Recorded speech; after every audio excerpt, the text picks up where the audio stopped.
Welcome in to Sports Betting with Donnie, presented by RightWager.com.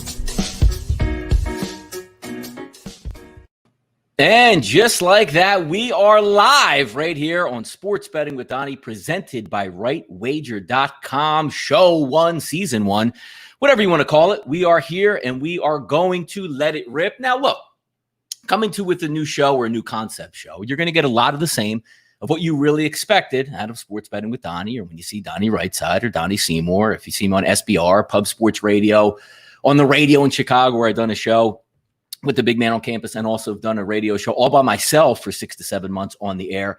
Just wanted a nice home place that I could come check in each and every day. As you see, we'll do it from Monday through Friday, 11 a.m. Eastern. The design of the show is not going to be that long, so we're not going to come and hang out for a few hours and just chat it up and let some time by. I'm looking for that concept show of what we're going to develop here. About 30 to 40 minutes.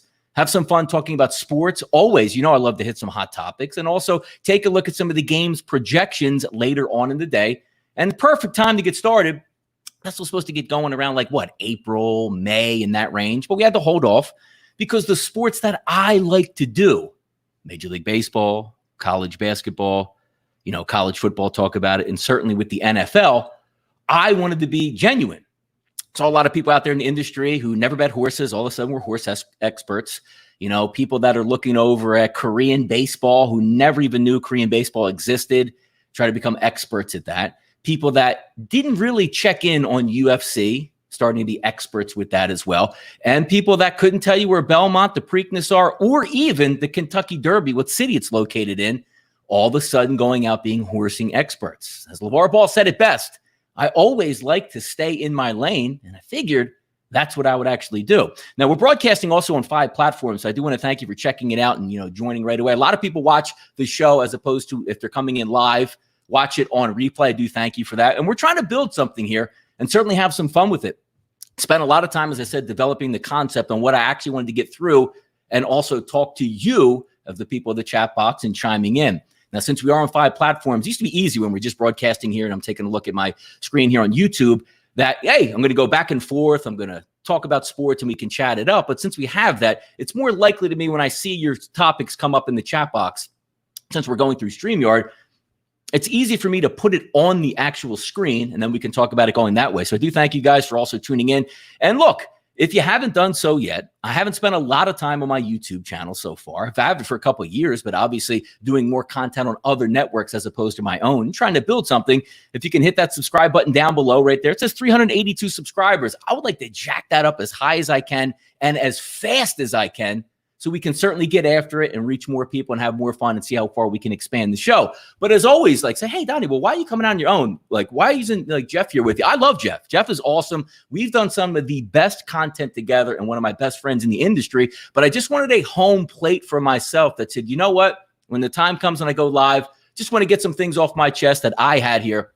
Direction of the show going forward. Jeff and I are going to do a lot of content over the next 6 to 8 months and bring you in the football season and having fun with that. And also just to keep people up to date on what I'm doing as well. Starting today at 1:30 on Sportsbook Review, which is my home as well. I've done hundreds of videos, thousands of hours on videos with Sportsbook Review. And finally, Major League Baseball is going to get underway today. And we are going to have a complete breakdown show Monday through Friday, 1:30 p.m. Eastern time with Jason Radowitz and myself, going over the games of the day, the plays of the day, handing out a ton of picks. So you're going to get a lot of handicapping expertise in those type of shows later in the day. But I wanted this to be, set the table for the day, get people involved. What are we looking at? Let's have some fun. Taylor's checking in on YouTube, Joe, Driggs, all my boys in there, Taylor H. I do want to thank you for tuning in as well, but we are going to have a good time here. The show structure, again, we're going to talk some hot topics. We're going to talk some games of the day and generally just as a meetup place in the morning that you say, you know what? The show's going on. I want to come in and certainly check it out in there. So I do thanks there. Let's bring up see if we got some people checking in from all over. Yep, we got, here we go. Let's see what we got here. There's Taylor's checking in, James checking in here, Driggs pumped up for the new show, Sports officially back, Taylor, everybody joining in. I do want to thank you for that as well. So we'll see if we can have a good time and certainly blast through. And we do have a lot of things that we can go over, but you guys know what I like to do, right? getting around and getting a lot of practice on StreamYard, trying to use some back things, cutting some commercials, which you'll see throughout. But again, designed to be a 40-minute show. We'll get in, we'll get out, we'll have some fun and see how it goes. So let's get after it. And we're going to talk a little bit of hot topics.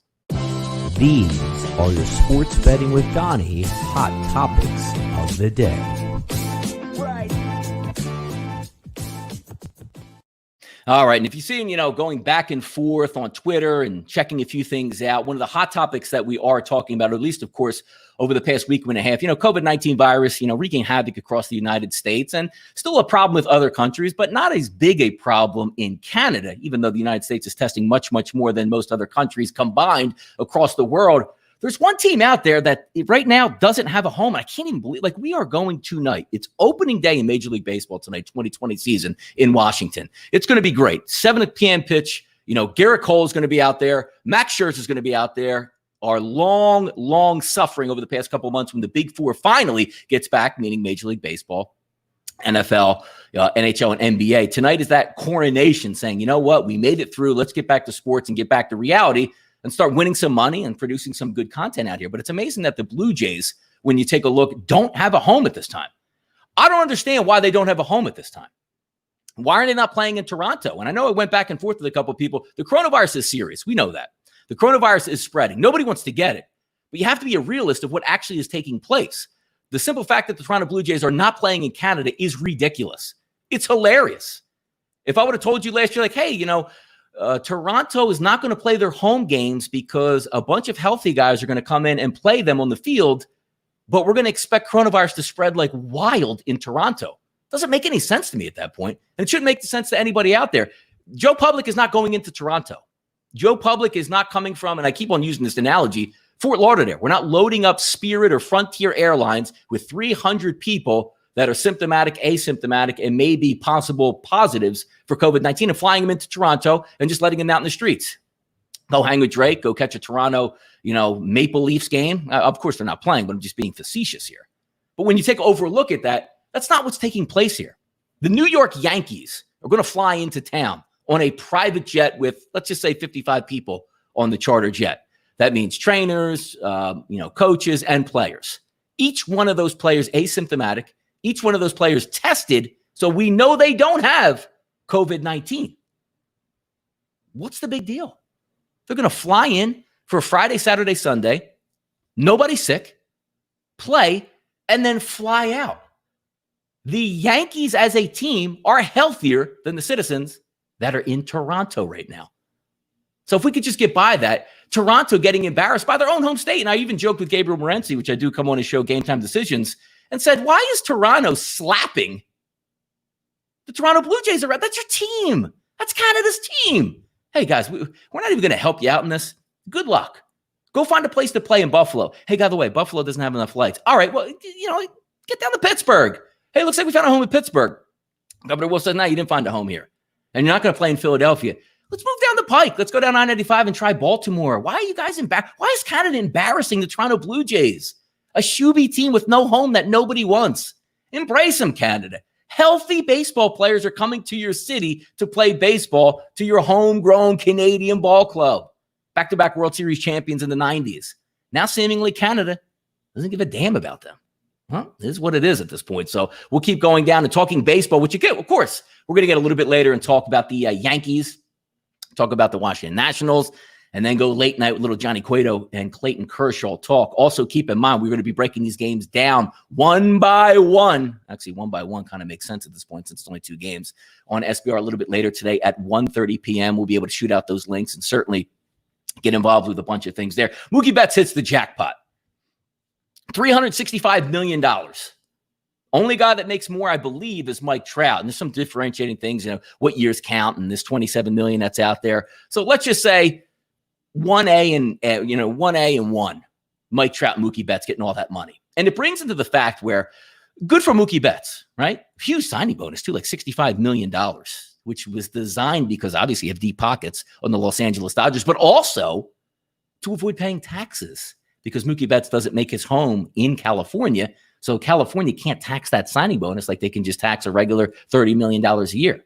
So again, if you have cash to lay out, you can avoid a lot of uncertainties and get a lot of really good baseball players. Because when you look overall 1 through 9, and I can say 1 through 9 in the National League, the lineup itself, Dodgers are fantastic, man. And we're going to go over that lineup and say, my goodness, which begs the difference. And, checking the chat box again, thanks for checking in. Everybody in the chat box supporting the show, hit the subscribe button, hit the like button, turn on the notifications, no matter where you're at out there. If you're on, Facebook, actually say hello to Facebook too. Just started that up. I don't really go on Facebook. I don't even know if I have any friends, but if you have Facebook, hit one of those links in the bottom right under Sports Betting with Donnie. Give a like out there. But I do see a lot of people also coming through on Periscope as well. But getting back to Mookie Betts, it's time for Major League Baseball. I live in a top 5 market. My team actually can afford to sign a player for $300 million. And that's great.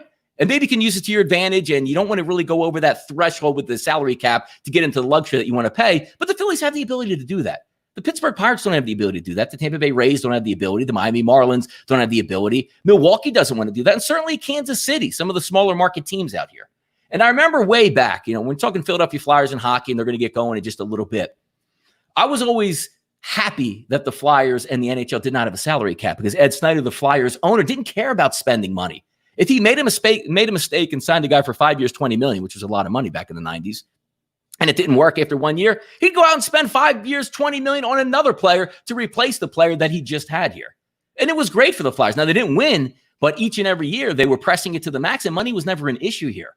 But now you're seeing in Major League Baseball the haves and the have-nots. Now, there are some people, and I do get it on Twitter, where they come back, and say, hey, well, look, the Oakland A's are, with Moneyball, and, there's some other smaller market teams that compete. And look at the Milwaukee Brewers. They're sneaking around the chicken coop every once in a while and stuff like that. I understand that. But at the end of the day, if you have an advantage over your own league, right? And again, I don't have the exact statistics in front of me, but I'm going to say that the Los Angeles Dodgers, $220 million payroll. I don't know. Let's just use a round number, $200 million payroll. And you look at the Miami Marlins, like a $30 million payroll. Where does that make sense? Because you have smaller market teams that saying, I'm not going to spend money because I know I can't win. And with the revenue type sharing that Major League Baseball has, the Yankees and the Dodgers are going to pay the Marlins to stink. So they still become profitable. And the amount of the franchises continue to go up year after year after year. But there's no competitive balance. Like, you get mad at the Marlins because they play that game of, we're not going to spend any money. But who really cares to them? They fleeced the city of Miami to use the old Orange Bowl spot and get a new stadium, which was that last year. It's beautiful, but nobody goes to it. And nobody cares because the Marlins are still making money hand over fist because the rest of Major League Baseball is paying them on a revenue share based on the taxes that you will have on the higher payrolls, and they don't have one. So there's no incentive for them to move up, and they're just there. But what kind of league do you have? What kind of basis of a league do you have if you can't wake up on opening day in Miami and say, hey, man, we might be able to make a run at this thing? Hockey does have a cap in it, and there's really good teams, there's really bad teams, but it's just a matter of how you manage it. You're not going to get into a fold where one team has $75 million payroll in hockey and another one has a $10 million payroll. It's just unfair the way it breaks down, but good for Mookie Betts because, sometimes you like to knock down the Boston Red Sox, one of the more annoying fan bases that you're going to basically have, but it is what it is. But if we can just get it, and again, coming from a good place here, being in Philadelphia, where, again, my owner can spend that money to be in a top 10 or a top 5 payroll if they choose to do so, when others don't have it like. I just figure that Mookie Betts is getting all that money. Good for him, but not great for Major League Baseball. And it just goes to show you, in a time of a pandemic, right? We don't even know if we're going to get fans in the stands, and probably won't for baseball. They lost all of their gate. They're only going to play about 60 games. So theoretically, Major League Baseball owners are probably going to lose money. And still, in this time and uncertainty, you're laying out over $365 million to a player, not knowing the future. The owners love to cry poor and what takes place. The same thing with the Kansas City Chiefs. Pandemic in the NFL. You only have, 10 home games, considering it used to be 2 preseason games, so they stole from you, 8 regular season games on top of that. That is outrageous, man. That is absolutely outrageous that you're spending this money and they're still going to cry poor and say, we need to get back and we need to do this and that. It's really ridiculous. Let's get to another point here. Trout in, Rendon out is the topic on this one. Now, with Trout in and Rendon out, what do we really mean by that? Rendon's going to start the season, a highly touted guy coming over from Washington. Back-to-back years, losing a lot of talent in Washington. You lose Harper out the door to Philadelphia and end up winning a World Series. And then the very next year, you lose Rendon out to the West Coast to the LA Angels, therefore saying, hey, you know what? Might have a pretty good hitting squad out in Los Angeles. Now, here's the interesting thing. You saw, I think it was Bob Nightingale yesterday on Twitter, saying that he's going to play, so he's going to opt in. But he is scheduled to have his child around the date of August 3rd, which on a normal season, if you have a kid, you go on paternity leave, maybe you miss 4 or 5 days, which could turn out if it's, a Monday you don't play, maybe you miss 3 or 4 games in that respect. But in a 60-game sprint, this is his first child also. And we're banking on a healthy childbirth and a quick and easy one where maybe he only misses 1, 2, or 3 games at that point. But if there's any complications and Mike Trout is out for a week or longer, that could really damage MVP votes for him, if you're a seasonal bettor that way. Or even if the LA Angels, which I don't think they're going to, make the playoffs, if he misses a week, that's going to be some huge damage in here. But Rendon doesn't look like he's going to start the season with an oblique injury. And again, you're talking about if this was April or late March when you're going to start at 161-game season or 162-game season, it doesn't really matter. But missing 3 to 4 games at this point is a huge difference. If you get out of the gate, like we talk about in the NFL 0-2, you're probably not going to make the playoffs. But if you get out of the gate 2-0, there's a really good shot in the NFL that you make the playoffs. Same thing in baseball now. 60-game sprint, you get out 1-6, you're probably done for the season, as crazy as that sounds. Teams are going to win the division, right? Usually looking at 90 games, approaching 100 games. 35, 36 wins, probably going to get you the division. So you go on 1 week losing streak, 1-5, 1-6, 2-5, whatever it may be, if you play 7 games that week, you're going to really damage your chances to actually get involved and make the playoffs. We got about maybe 11:16. It's about 15 minutes in. We're going to pause real quick for a quick station identification, and we'll be back in 60 seconds. Hey guys, Donnie here with RightWager.com, your handicapping home on the internet. As you know, we specialize in NFL, Major League Baseball, and NCAA hoops. And as always, we are 100% verified on third-party CapperTech.com. If you are a gambler, this is your place to be. Affordable packages, 1 day, 7 days, 30 days, 6 months, and even up to a year. Also, when you stop by the site, you'll notice sports content right here with the live broadcast home of Sports Betting with Donnie. There is no better place to be in the handicapper community than RightWager.com. And as always, I like to say, what side are you on? Once again, guys, thanks for tuning into the show. If you haven't done so yet, please go down and hit the subscribe button, turn on the notification bell. Every time I go live, 11 a.m. Monday through Friday, you get that notification to come in and say hello in the chat box. And also, we're not going to flood you with nonsense and, videos that don't make sense. But I do plan on this channel with Sports Betting with Donnie to do some, games. And what I mean by that is maybe pop a live for a game here or two. Not going to do that much, but maybe come in with a breakdown of the game, 2 to 3 minute edited video that might be able to pick up some money, and you can certainly dig into and say, that made some sense. But again, we're not going to flood it. Not going to get a bell every 3 minutes. Like I tweet, because I tweet a whole hell of a lot, approaching 100,000 tweets since I've been on Twitter. So obviously the use of that on Facebook, certainly not the same. And also if you want to give me a follow on Periscope as well. And as I said, also both on Facebook and also, how about this? Filming on Twitch. My daughter's 8 years old. She thought that was pretty impressive that I have a Twitch account. Who watches it? How do you get into Twitch? I don't know.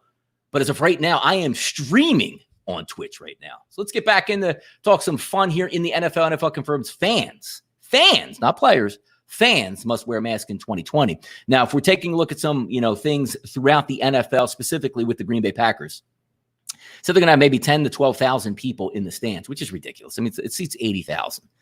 If you're going to a game, and I guess I take a look from different aspects, because now me being in my 40s, I look at things way differently than I did in my 20s. But the fun of going to an NFL football game, the fun of going to a sporting event, specifically, as I was an Eagles season ticket holder for 20 years, had to give it up since now, obviously, my life is consumed on Sundays with content. I can't be at the game, and some circumstances change in that realm. But I enjoyed my time. But again, when I was a season ticket holder in my 20s, much different than when I was in my late 30s. The fun of going to a game, let's just say it's let's go 4 o'clock game, primetime game, Lincoln Financial Field, 425, Fox game, Eagles, Giants, back when the Giants were good. Eagles fans will show up, Giants game, automatic win every year. Now that Eli Manning's gone, hopefully that trend still continues. But instead of beating on the Giants, let me get back to the original premise on this. Going into a game, the fun of it is looking around. Man, ain't a seat empty in this entire building right here. 3rd and 3, the crowd is electric. Brian Westbrook, Terrell Owens, whoever, Shady McCoy, Deshaun Jackson, Nick Foles, Michael Vick, bust a big play loose. The crowd roar. 4th and goal from the 1. The crowd is roaring. And some of my favorite memories of all time, even in losses, the NFC Championship game 2002. I was there at Lincoln Financial Field in the 700 level, one of the worst days of my life. But the electricity from the crowd is why you go to games. And even more specifically, going to a tailgate before the game. So, the 4 o'clock game, some of my brothers, a little bit lunatic, stepbrothers, get there 7 or 8 in the morning. I was a little bit later riser, so I would come down around 11:30, have a couple beers, have a couple cocktails, smoke a few cigars, play a couple of these coin games, throw the cornhole as well. And it was fun. And that's part of the camaraderie that you have. Then you walk into the stadium, 80,000 people, 65,000 people, and you have a lot of fun doing that. And you cheer and you go home and you rinse and repeat on the next home game. What the hell's the fun of 10,000 people going when there's usually 65,000 people there? And maybe you got tickets to that game, but the other 8 people that usually tailgate didn't get tickets. So do you show up alone and fire up the grill with just 2 people and then walk into a stadium and it's third down and it's like this? You can hear the guy all the way up in the 200 section at Lincoln Financial Field. Hey, Carson, you stink. Should have kept Nick Foles. Ridiculous overall to actually have that.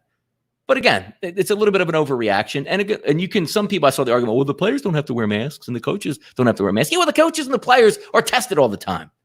If the coaches and the players aren't positive for COVID-19 or coronavirus, they don't have to wear masks. And if you're in these stands, you're far away from those players that are actually on the field. Far away. So there's no, you want to come to the game and maybe they're going to sit you here, you and your dad sit together, and then 3 rows over, Joe Smith and his son sit there, and that's how you enjoy the game. And, it ain't free. They ain't bringing you in and say, well, we're going to let 10,000 people in here. Now, they're going to charge full rate. And I see the argument also saying, well, boy, it's going to be a really exclusive ticket that you want to get through, and we got to be in there. No, I disagree. I sincerely disagree. You pay for atmosphere. We went to games because it was electric to be in the crowd and watch your boys play on the field. I've been to the NovaCare complex. I've watched 3 feet away on the sideline, Carson Wentz throwing passes to whoever. Zach Ertz out there, right? Alshon Jeffrey. I've been there. And it's fun for like 5 minutes. But just because 100 people line the sideline there, it's a lot more exciting if 60,000 people there are giving their input. That's just my 2 cents on that stuff. Real quick here on this topic as well. The Pitt AD urges Congress to prohibit NCAA wagers. You got to be kidding me with this. Are we still talking about this? PASPA wasn't intended for the college athletics and to protect who? And you're going to make money off this eventually anyway, you morons. But still have this Neanderthal attitude as if sports gambling is bad or some guy's $20 parlay who comes to the game is going to affect your starting point guard. There's not enough money, and also regulation steps in. If there's betting irregularities, somebody's probably throwing the game on the Pitt Panthers, their point guard, shooting guard, center, or football player, or whoever. Hey, there's some betting irregularities coming up on the Pitt Panthers game this weekend versus the Miami Hurricanes. Yeah, what's going on out there? All right, let's take a look at this game. Whoa, starting tailback fumbled 4 times in the first half. Wonder why all those bets were coming on the Miami Hurricanes. It's so much easier to figure out, but the fact that still comes up is hilarious. Quick on this one, too. Antonio Brown retires and unretires. You got to be kidding me, Antonio, right? I mean, come on, Antonio. Like, we talk Antonio Brown and the idiot that he is. All the money in the world, but just is insane in his mind. All the off-field issues that he has. I'm retiring. I'm not retiring. I'm going to call, Saints bring me in for a look, and they don't hire me on the spot to be the highest paid wide receiver in football. I'm going to call him out as they just brought me in for a nice little dog and pony show here. It's unbelievable that checks out. And he's still in the news. Nobody wants Antonio Brown. And again, I see people on the NFL Network, ESPN say, hey, look, if the price drops, some teams are really going to be interested in Antonio Brown. Are you kidding me? That's not even the issue at hand here. Do you think a lunatic wide receiver like Antonio Brown is going to come to camp and be a good boy when he knows he should be making $16 million a year and you sign him to a 1-year, $750,000 deal that just has bonuses if he can stay on the roster and be a good little kid over there? You gotta be kidding me, man. He doesn't want that. He's going to work out and say, I think I'm the best wide receiver in football. And Pete Carroll in Seattle calls him up and goes, yo, you know what? We love you. We love you, Antonio. How about this? 1 year, $800,000. He might come out there and terrorize the place. The only way Antonio Brown even serves a purpose on your football team is if you make him one of the highest paid players in the game, and then he has no choice but to behave. But the people out here that are looking at getting the guy on a bargain, we saw it firsthand in Philadelphia.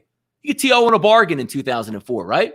Runs roughshod on the NFL. One of the best players in the NFL, certainly at wide receiver. Him and Randy Moss always going back and forth.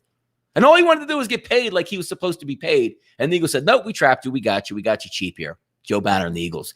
And he went off the rails. Got his way out of town, went to Dallas, and got paid pretty well there.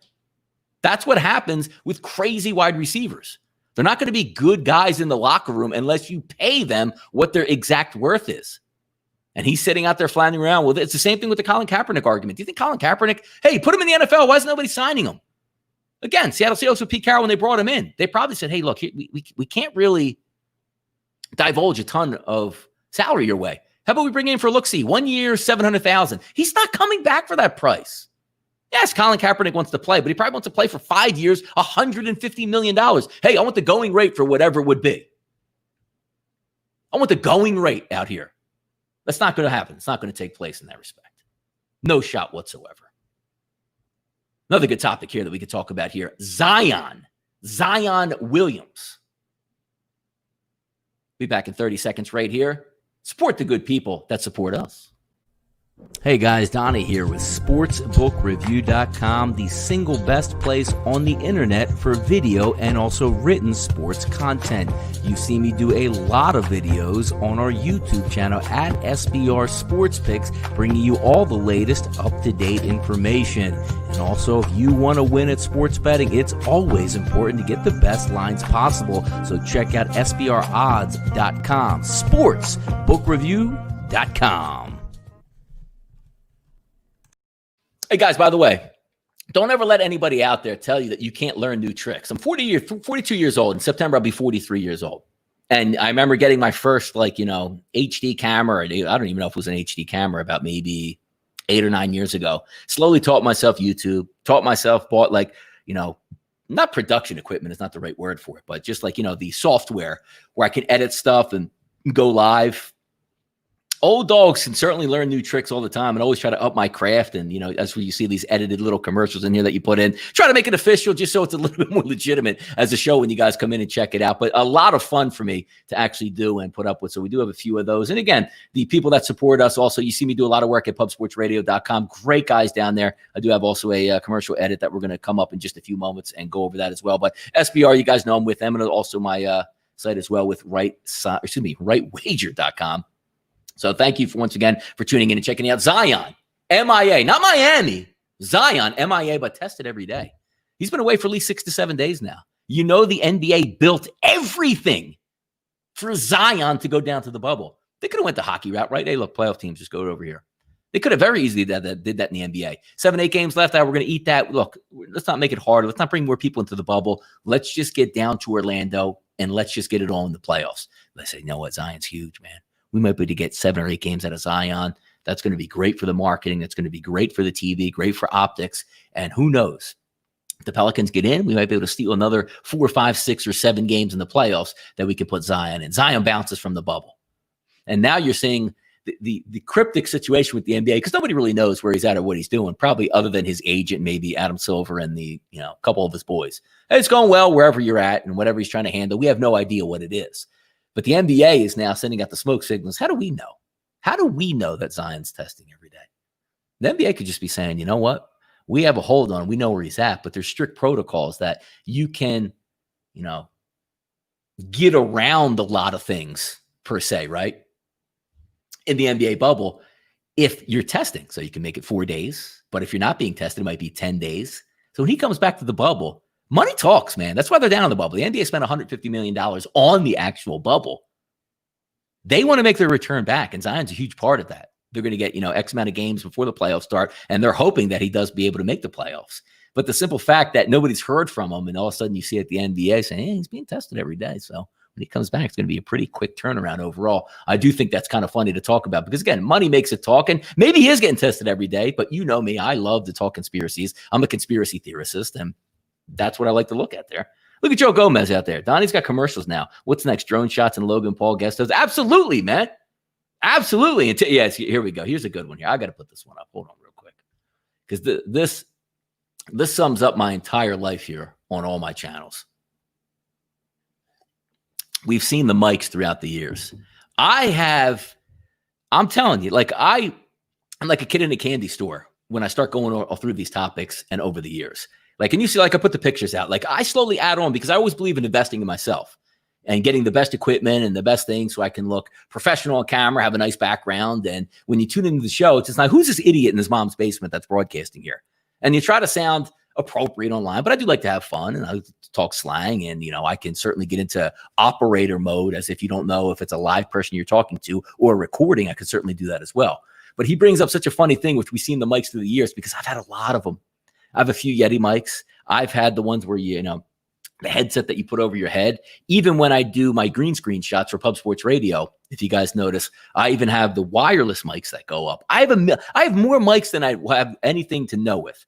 And this mic system that I have set up here, sort of the crane, it comes back and attaches to the desk and comes out. It's the best one I've ever used. And I still want to trade up and mess around and do other things, even though I know this is the best one, because I've had boom mics that have come in here. But the whole reason why I settled on this one, because you can't get the nice flags and stuff like that to promote your brand and do whatever you want.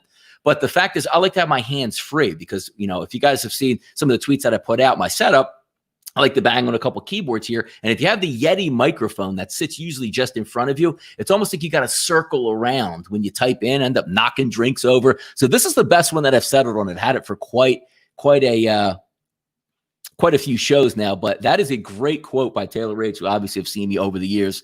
And if you've seen how many times I've changed my background, added things in and out, and just, try to upgrade and keep everything fresh and have some fun with the show. But that is a great comment. And yes, Joe Gomez says also, Donnie, you got commercials now. Here we go. Devin Rivera, Donnie's Sportsbook. That's the best odds in the tri-state area. Look, I could do voiceovers and I can certainly do commercials and do all that good stuff out here. Yeah. Oh, you never know where it's actually coming through. One thing that I did add to the show, because it's easy to get through StreamYard and just put up some banners as if you're just waiting around to put in Conor McGregor, Floyd Mayweather Part 2. Is anybody out there in the chat box? Anybody out here in the chat box care about that one bit? Would you pay for it? Would you go through and hit? Because they're not. These two guys aren't cheap. This is $99. Would you pay to go through it again? Who would want to watch that? Because the title came up and it said, Floyd Mayweather, I don't want to wrestle MMA or get in the MMA, the octagon with Conor McGregor, but I'll box him again. Who would watch that again? We like big events the first time through. I was excited to watch that fight because, look, you knew what was going to happen, but the unknown is what gets us all, right? The unknown of what if Conor McGregor does knock Floyd out? And boy, he talks a great game. And if he can just, fire away a couple bombs and connect one, well, nobody hits Floyd Mayweather. And it played out exactly the way we thought it would be. And nobody wants to see that. And it's just a hype machine. And Conor McGregor's great. He's made a lot of money, man. Conor McGregor's made a ton of money by being a hype machine. Hasn't been in the ring a while. And why would he go back when you're saying? Because when you get a taste of that level where, let's just say, what those guys make in that fight? $100 million, $200 million? When you get a taste of that, do you really want to go back to UFC? Even if Dana White says, hey, man, look, I got you headlined. I'm going to give you $10 million for this fight. When he made $150 million? It's crazy, man. It's overall crazy with that stuff. But, getting out and seeing exactly what these guys made and what these guys are making, it's absolutely ridiculous here. Absolutely ridiculous. We're going to talk a little bit of Major League Baseball, but before we do that, you guys know I like Pub Sports Radio. Support Pub Sports Radio. A bunch of great guys, serving up the digs down in San Antonio. And, of course, expanding and growing. When I started with Pub Sports Radio about maybe, I don't know, when you guys saw the basketball videos that I was doing, they only had about 25 or so, subscribers on their YouTube channel. And now sitting over, I believe, close to 600 at this time, and really expanded over the past couple of weeks. So they're doing some really good things here at pubsportsradio.com. Hey guys, Donnie here. Let me tell you a little bit about pubsportsradio.com. It's not just all about sports. If you like the latest in movie culture, check out the Film Room live on their YouTube channel. And also, if you like to get down, listen to a little bit of music, and certainly talk about some of the latest hits out and also some classics, check out Turn Up the Treble. But Guys, I got to tell you, if it's drinks that you're looking for, if you're thirsty, check out Southtown 101 tequila, beer, vodka, and all your favorite spirits located right here at Southtown 101. But if you're hungry and you're in the mood for some burgers, wings, mozzarella sticks, and much, much more, Southtown 101 has you covered. Come check us out right here, Southtown 101 in the heart of San Antonio, located on 101 Parita Street. PubSportsRadio.com has it all for you. Food, drinks, music, movie culture, and sports. The good boys at PubSportsRadio.com. Bunch of great guys down there. I do want to thank them as well. And we got big things planned in the future. We can certainly get after it. Now, look, betting MLB baseball. This is what we came for, right? It's opening day in Major League Baseball.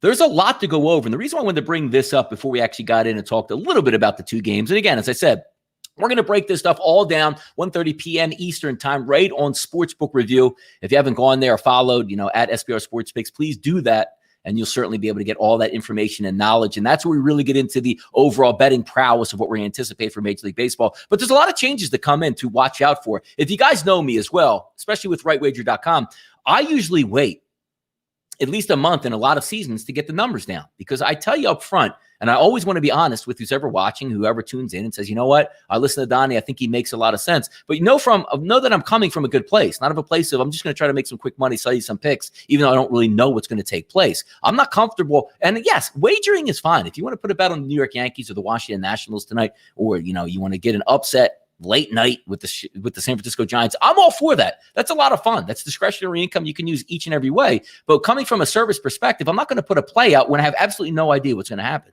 I won't do it. So August 15th, I'm going to start my Major League Baseball season to get at least 3 weeks or so of some information that I can use to put myself and my clients in a better spot once baseball season starts. Last year, we had a great run, 80 and 60 in team totals, and we're going to do it again this year. But I can't do that unless I know exactly what's going on. Because as you take a look at some of the rule changes that have taken place, if you were living under a rock, if you come in as a reliever, you got to face 3 batters. That's a really big thing. You can't just have some sidewinding slapstick, lefty come in and just pitch to a left-handed batter and then disappear. That slapstick slow thrower, yes, Blevins, I'm looking at you on the New York Mets. You're going to have to face some right-handed batters, and they might damage you. It's also decided to speed up the game also. Nobody wants to watch a baseball game, whether you're betting it or not. I've done it many times sitting here watching a game in Oakland late at night, waiting for the game to get over, and Oakland runs out 7 guys in their bullpen from innings 7 through 9. That's not going to take place anymore. We're going to get these games moving faster, and also should be good because, as I said, I am a team totals better over. That's what I like to do. And if I can't get that exact, or if they can't get that exact strategy they want just to bring a guy in to face one guy, that should lead to more hits out here also. And the second thing, which I love, right? Again, being a sports bettor at bets overs, the DH in both leagues. Why wasn't it here 30 years ago? And if you've watched ESPN, there was like a quick E60 thing that they brought up, which I thought was awesome. And they talked about why the DH never came to the NL. Back in 1980, Rulli Carpenter, the owner of the Philadelphia Phillies, went fishing that day. And Bill Giles, the buffoon president of the Phillies, was told to vote yes on the actual DH rule in the National League.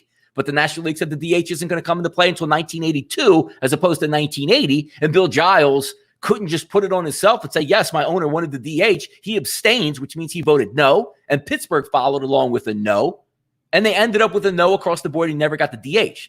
The DH is needed in both leagues. The pitcher's not designed to go up and bat. He's just not.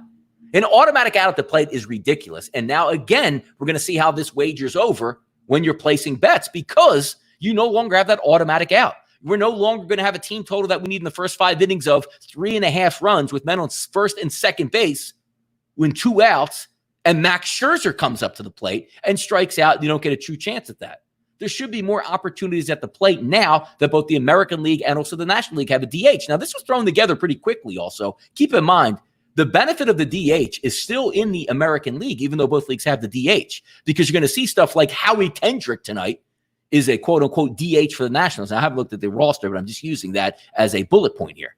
And then the other league's going to have Giancarlo Stanton as a DH. Who would you rather be DH? A guy that can hit 50 bombs or a guy that's a punch and Judy hitter at the plate that maybe or maybe not get a base hit, and you might use your backup catcher as a DH? How many times did the Philadelphia Phillies go up to Boston or the Yankees, have Jason Knapp as their DH when the other team has an absolute rocket as their DH. So let's see how that does play out, but that is going to be big also. But the thing bringing into Major League Baseball that I really want to get a look at is what baseball are we using in Major League Baseball this year? What baseball are we using? Are we using the one that we had last year during the regular season where we were launching Titanic bombs all over the place and allowed me to go 80 and 60 in team totals and rake and have a lot of fun throughout the summer? Or is this the baseball that we're going to get overall in the playoffs where scoring was down because they said you could feel a certain difference in the baseball overall? Now, if we are the conspiracy theorist and you have a short season, you want to get as much excitement as you can because a guy leading the league with 11 home runs is not as cool this year as maybe leading the league with 25 home runs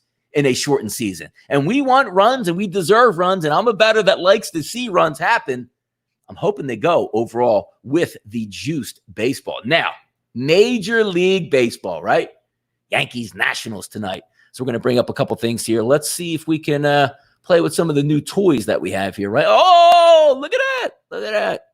You can put some odds on the screen. I can hide for a little bit, get a drink of water. I don't have to be on camera all the time. But anyway, taking a look here as you see some of the odds that are popping up throughout the day, and they've been up for at least a couple days now. 901, 902, the Yankees versus the Nationals, Cole versus Scherzer. What an awesome game. And of course, it's so 2020, right, that we might actually have a rain delay or a rain out or rain causing havoc in the game. It's going to be hot. It's going to be muggy. Looks like some of the outlets here. If we take a look, let's see. Let's dip into some statistics on this one. Weather in this game tonight. Look at that.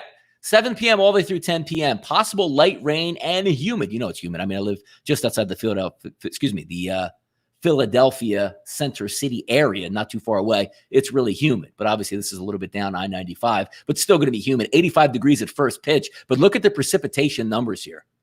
41%, so roughly about 50% chance of precipitation when you have your aces on the mound in the opening game of the season. Hot and muggy, wind blowing out.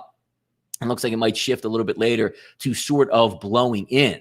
But that makes a big difference on how you might be able to attack this game. But also when you take a look here, 73% of the tickets coming in on the New York Yankees and 70% of the dollars coming in. So if we're taking a look from a Max Scherzer perspective, how about this? How many times do you see this, folks? Only 27% of the bets coming in on Max Scherzer, and he's a dog. How about that? When are you going to get Max Scherzer as a nice little dog here, catching about what? Pinnacle plus 119, Chris 122, 5 dimes 121. How about that? And also, if you take a look across the board there, some of the opening numbers here haven't moved all that much. Pinnacle opens up at minus 130, now sitting at 128. Chris opened up at 32, now sits at 135. So not a ton of movement there, but you do have a little bit of movement and some changing of the optics here when you take a look at the over-unders between the two, because you see right here, 7 minus 128, 7 minus 128 that they both opened at. Now take a look at where they sit at now, the 7.5. And I agree with the line movement going up to 7.5, but I'm more focused on if I'm taking a look at this and just throwing a dart, which we all are based on opening night. I think Scherzer and Cole are going to be all right, because when you take a look at the overall lineups that you have, it's not a great lineup. And I like to look, RotoGrinders is a pretty good site to look at as well when you take a look at starting lineups. Trey Turner, Adam Eaton, Juan Soto, Howie Kendrick. But the top three are good. Trey Turner, Adam Eaton, and Juan Soto are good. But if we take a look and going farther down, Howie Kendrick, Eric Thames, Starlin Castro, Carter Kieboom, Kurt Suzuki, Victor Robles. Come on, man. Like, what is that? Like, Garrett Cole should be able to slice and dice that lineup all the way through. And then we know Max Scherzer. And again, there's a lot of interesting stuff when you take a look at Max Scherzer also, because what do we like to do? Right? What do we like to do when we take a look at some of these things? What happened to Max Scherzer last time out against the Philadelphia Phillies? Bombed on, man. He got bombed on. But you got to throw that out. You don't even know if he was working on a fastball. Hey, I want to paint the inside corner all night longer to see what happens. Phillies torched him early on. Then the bullpen settled in, but the Phillies won that game easily in exhibition style with all these whacked out rules that they have. But just taking a look overall at some of the lineup differentials, DJ LeMahieu. Again, I don't think these rosters are official yet since it's a little bit early in the day. LeMahieu, Judge, Torres, Stanton, Hicks, Sanchez, Voit, Gardner, Urshela. There's not a lot of outs in that lineup. But I think they should be able to get through 5 innings. So maybe taking a look at an under in that. Now, the second game is just a straight up runaway. I mean, it really is a straight up runaway. If we take a look here, and even gaining steam, as we like to say, 68% of the tickets coming in on the Los Angeles Dodgers. Line opens up at minus 280. at Pinnacle, and we switch it over here to Chris, minus 300. 295, 279, 265. Over under at 8 at Pinnacle.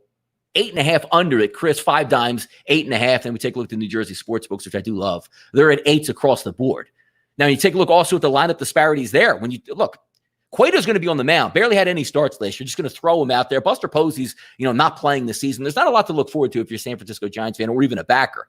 Yastrzemski, Slater, Pence, Flores, Sandoval, Dubon, Crawford, Heineman, and Sanchez. And then you take a look at the haves and the have-nots. It almost feels like the same thing outside of Juan Soto with the Washington Nationals. Mookie Betts, Max Muncy, Justin Turner, Cody Bellinger, Corey Seager, A.J. Pollock, Jock Peterson, Will Smith, and Kike Hernandez. Good Lord, man. But who's laying that? And I see a lot of people laying 1.5, and I get that. But it's just really hard on opening day for me to make a sound financial decision on which way I like. Usually leaning towards the unders, but we'll see what happens. Because, again, when you take a look at the Yankees and the Nationals, let's see if we do get some rain around, I don't know, the 5th inning or so and knocks out maybe both of the pitchers. The bullpen for the Yankees is better than the bullpen of the Nationals, but the Nationals do have a decent bullpen. But I want to singularly look at what actually makes sense. I think those 2 pitchers come out red hot tonight. I do. Even though it's hitting conditions, this isn't March opening night, late March, where it's 55 degrees and it hurts just to swing the bat. These guys are going to be loosed and juiced in this game, but some of that rain might come in and affect it. So I'm going to lean on that under in the first half there. Thank you, Jason McIver says, great content. Joe Gomez, very sticky. Rain possible at night, might be a public disaster on the over. Just Gomez says, dual screen, fancy. Yeah, see, I'm getting something. And yes, team launch angle. You got it right. Jason knows what the deal is, man. When team launch angle gets up there, it's really hard to buck down. You remember the Yankees over the past 1 or 2 years when you take a look at the Dodgers games. Remember all the times they covered in a row, the minus 1.5? They're never out of the ball game. Every single person on that team can absolutely launch, and they certainly do it. But also, a lot of renovations going on for the Los Angeles Dodgers. And you saw Max Muncy, I believe, got hit with a pitch in batting practice saying it's kind of hard to focus on center field because the batting eye is so different. That might be something that we want to take a look at as well with the Dodgers playing at home. But there's a lot of stuff that we could take a look forward to. Look at that 47 minutes into the show, huh? This is going to be fun, man. I'm excited, and I do want to thank you guys for tuning in. And we're going to be here each and every day, Monday through Friday, right here on the channel, Sports Betting with Donnie. And again, if you haven't done so yet, please hit that subscribe button, turn on the notification bell. Support what we do. I should say support what I do, but I'm going to be back on later. I'm going to go over game by game on those 2 games that we have at sportsbookreview.com with me and Jason. We are really going to knock it out of the ballpark, have a safe, yes, I said that with COVID-19, and successful Major League Baseball season. So I do want to thank you guys for tuning in to the show, and we are going to do it all over again tomorrow. So join me, 11 a.m. Eastern time, right here on the channels. Thanks for tuning in to Sports Betting with Donnie, presented by rightwager.com. Thank you for tuning in to another episode of Sports Betting with Donnie, presented by rightwager.com.